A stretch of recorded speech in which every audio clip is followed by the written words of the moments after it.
છેલ્લે આપણે બાષ્પીભવન એટલે શું એ જોયું હતું. બાષ્પીભવન કોને કહેવું? તો જ્યારે 100 ડિગ્રી સેલ્સિયસ ટેમ્પરેચર હોય ને એનાથી નીચા તાપમાને આપણને ખબર પાણી છે ને એ કન્વર્ટ થાય ગેસમાં, વરાળમાં. કેટલા ડિગ્રીએ થાય? 100 ડિગ્રીએ થાય ને. પણ 100 ડિગ્રી કરતાં જો ઓછું તાપમાન હોય ને, 100 ડિગ્રી કરતાં ઓછું, તો ત્યારે શું થાય? તો કે પાણીની સપાટીની ઉપરની બાજુ જે કોઈ પણ કણો છે, દ્રવ્યના કણો, બરાબર, નીચેની સરફેસ ઉપર હોય, ઉપરની સરફેસ ઉપર હોય, બધાય શું કરતા હોય? કંપન અનુભવતા હોય. બધાય છે એ કંપન અનુભવતા હોય. એમાં સૌથી વધારે કંપન કોના હોય? સૌથી વધારે કંપન કોનું હોય છે?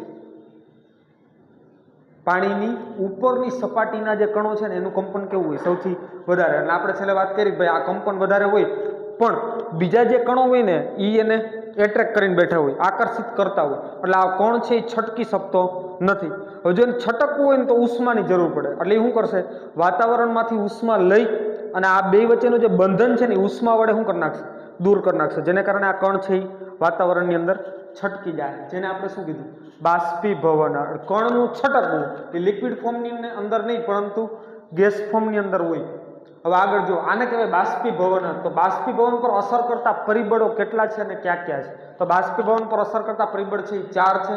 આ 4 પરિબળો ક્યાં ક્યાં? એમાંનું પહેલું પરિબળ એટલે ક્ષેત્રફળની અંદર વધારો થવો. બીજું પરિબળ એટલે તાપમાનમાં વધારો થવો.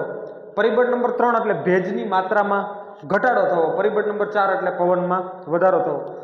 દરેક એક્ઝામની અંદર આ પ્રશ્ન પૂછાયો છે. ક્ષેત્રફળની અંદર વધારો થવો, તાપમાનમાં વધારો થવો, ભેજની માત્રામાં ઘટાડો થવો અને પવનમાં વધારો થવો. તો પહેલામાં પહેલું છે ક્ષેત્રફળમાં વધારો થવો. એકદમ સિમ્પલ એક્ઝામ્પલ અહીંયા આપેલું છે. ક્ષેત્રફળમાં વધારો થવો તો ત્યારે બાષ્પીભવન શું થઈ જાય? વધી જાય. રીઝન શું? તો કે જો વાતાવરણ સાથે મહત્તમ સપાટી કોન્ટેક્ટમાં આવવી જોઈએ. અર્થાત વાતાવરણની સાથે મહત્તમ સપાટી જો સંપર્કમાં આવે ને તો બાષ્પીભવન એનું શું થઈ જાય? વધી જાય.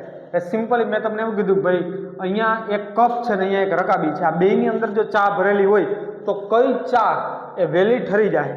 તો આપણે જાણીએ છીએ કે રકાબીની અંદર છે એ ચા વહેલી ઠરી જાય. સામાન્ય રીતે ધારો કે 10 મિનિટનો જ બ્રેક છે કોઈ કંપનીની અંદર અને ફટાફટ ચા પીને આવતું રહેવું છે પાછું, તો કંપનીની બહાર નીકળી અને પછી કપનો આઈડિયા છે એ યોગ્ય રહેતો નથી. તો આપણે શું કરવું પડશે? 10 મિનિટમાં?